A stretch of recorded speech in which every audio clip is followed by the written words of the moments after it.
बिस्मिल्लाहिर्रहमानिर्रहीम। आज इंशाअल्लाह हम नमाज ईद का तरीक़ा उसके मुतालिक सुनेंगे कि नमाज ईद का तरीक़ा क्या है। और अगर कोई बंदा उस वक्त शामिल होता है कि जब नमाज ईद की इमाम किरात शुरू कर चुका है, तो फिर वो अपनी जो ज़ायद तकबीरें होती हैं वो किस तरीके से कहेगा। या इमाम रुकू में चला गया है, ये उस वक्त शामिल हुआ है, तो ये अपनी जो ज़ायद तकबीरें हैं ईद की नमाज की वो कैसे कहेगा। ये सारी बातें इंशाल्लाह आज की गुफ्तगू में होंगी।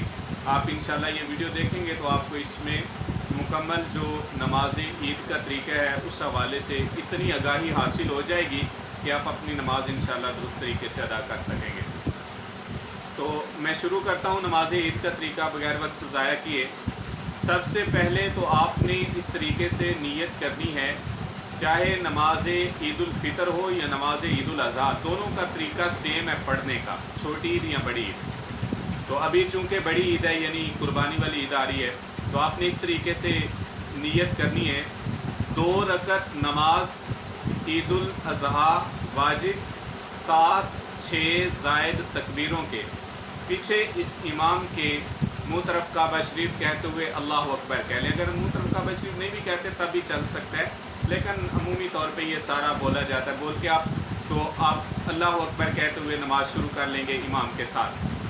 अच्छा, ये बात ज़हन में रखें, अगर बिलफर्ज़ कोई शख्स ज़ुबान से सारे कलिमात अदा नहीं करता, लेकिन ये इसकी नीयत में यानी दिल में सारा कुछ मौजूद है कि अगर कोई पूछे तो फ़ौरन बता सकता है, तो तब भी दुरुस्त मान लिया जाएगा। अब इसने जब इस तरह करते हुए इमाम के साथ नीयत कर ली, तो सबसे पहले ज़ाहिर है इमाम ने अल्लाह अकबर कहते हुए नमाज शुरू करनी है। आपने भी इसी तरह ये नीयत करके अल्लाह अकबर कहते हुए कानों तक हाथ उठा के हाथ बांध लेने हस्बे मामूल। फिर आपने सना पढ़नी यानी सुबहानक अल्लाह जो नमाज में पढ़ी जाती है। उसके बाद ज़ायद तकबीरें कही जाएंगी। 3 तकबीरें पहली रकात में और 3 दूसरी रकात में, 6 ज़ायद तकबीरें होती हैं। जब सना पढ़ी जाएगी तो तब इमाम अल्लाह अकबर कहेगा, तो आपने भी अल्लाह अकबर कहते हुए कानों तक हाथ उठा के हाथ छोड़ देने हैं। दूसरी दफ़ा जब इमाम अल्लाह अकबर कहेगा, फिर आपने कानों तक हाथ उठा के हाथ छोड़ देने यानी लटका देने अपने आप। तीसरी दफ़ा जब इमाम अल्लाह अकबर कहेगा, तो आपने भी अल्लाह अकबर कहते हुए कानों तक हाथ उठा के हाथ बांध लेने हैं। उसके बाद इमाम अलहम्द शरीफ की तिलावत करेगा, कोई भी सूरत या कुरान की आयत जो उसने तिलावत करनी है करेगा। रुकू सजदा होगा, 1 रकत मुकम्मल होगी।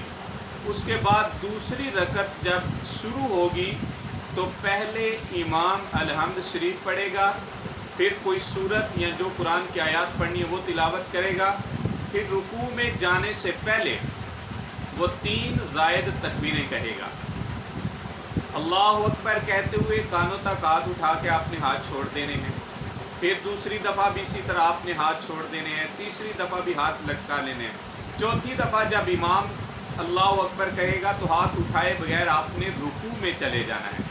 आप ये सादा सा कुलिया अगर याद रखना चाहें तो यूँ याद रख सकते हैं कि नमाज ईद में जहाँ पे तकबीर के बाद कुछ पढ़ना है वहाँ आपने हाथ बांध लेने हैं, और जहाँ पे तकबीर के बाद कुछ नहीं पढ़ना आपने हाथ लटका देने हैं। ये सिंपल सा कुलिया है। अब इसी तरह दूसरी रकत मुकम्मल होगी, इमाम नमाज मुकम्मल करेगा। अब आइए, ऐसा बंदा कि जो जमात शुरू होने के बाद आया है कि अगर ईद की नमाज शुरू हो गई है, इमाम ने अपनी तकबीरें ज़ायद पहली रकत में कह ली हैं और अपनी किरात शुरू कर चुका है, तो जो बंदा बाद में उसके लिए क्या हुक्म है? तो उसके लिए हुक्म ये है कि वो आए अपनी नमाज शुरू करे, अपनी नमाज शुरू करे। उसके बाद वो अपनी ज़ायद तकबीरें जो हैं वो कह ले, अगरचे इमाम किरात शुरू कर चुका है। अब अगर इमाम किरात करने के बाद रुकू में जा चुका है, तो फिर वो बंदा अगर शामिल हो तो क्या करे? तो उसके लिए हुक्म है कि वो अपनी तकबीर कहते हुए, अगर तो उसको ये पता है कि मैं खड़े खड़े अपनी नमाज की तकबीर जो शुरू, अगर उसको पता है कि मैं ज़ायद तकबीरें कह के इमाम के साथ रुकू में शामिल हो जाऊंगा, تو پھر حکم یہ ہے کہ وہ اپنی نماز شروع کر کے زائد تکبیریں کھڑے کھڑے کہہ کے رکوع میں جائے.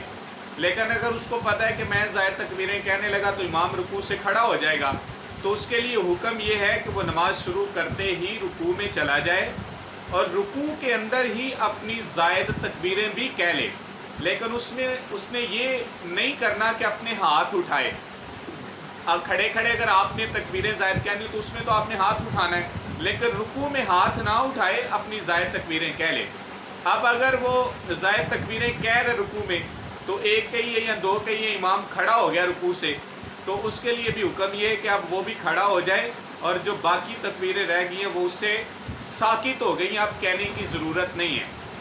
اور اگر وہ اس وقت آیا کہ جب امام پہلے ہی رکوع سے کھڑا ہو چکا ہے تو اب پھر ظاہر ہے اس کی ایک رکعت تو فوت ہو چکی ہے، تو اب اس کی رکعت یہ شمار ہی نہیں ہوگی. اب اس نے ظاہر ہے امام کے ساتھ مل تو جانا ہے، دوسری رکعت وہ امام کے ساتھ طریقے سے پڑھے گا، پہلی رکعت وہ دوبارہ کھڑے ہو کے ظاہر ہے جب سلام امام پھیرے گا تو اپنی پڑھے گا. تو وہ سیم وہی طریقہ ہے کہ نماز شروع کر کے ثنا پڑھے گا، 3 زائد تکبیریں پڑھے گا، اس کے بعد وہ الحمد اور کوئی بھی سورت یا تلاوت کوئی بھی جو کرنی ہے کر کے اپنی نماز مکمل کرے گا.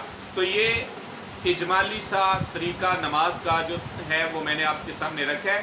اور بھی بہت سارے نماز عید کے مسائل ہیں نماز کے متعلقہ، نماز سے ہٹ کے عید کے متعلقہ، وہ انشاءاللہ میں وقتاً فوقتاً ویڈیوز میں آپ کے سامنے بیان کروں گا. اب ایک یہ بہت بات ہوتی ہے عید کے حوالے سے کہ عید کا روزہ، کہ جس نے قربانی کرنی ہے وہ عید کے گوشت سے ہی روزہ کھولے گا. تو اس پہ میں انشاءاللہ ایک علیحدہ سے ویڈیو بناؤں گا کہ کیا عید کا روزہ ہوتا بھی ہے کہ نہیں، اور جس نے قربانی دینی اس کے لیے ہوتا ہے یا سب کے لیے ہوتا ہے، یہ علیحدہ سے انشاءاللہ ویڈیو میں بناؤں گا، بتاؤں گا.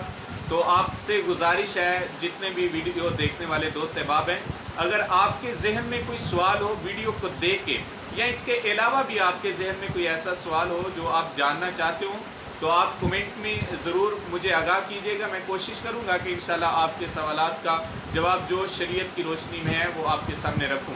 اللہ پاک ہم سب کا حامی و ناصر ہو، ہم سب کو دین پہ عمل کی توفیق عطا فرمائے.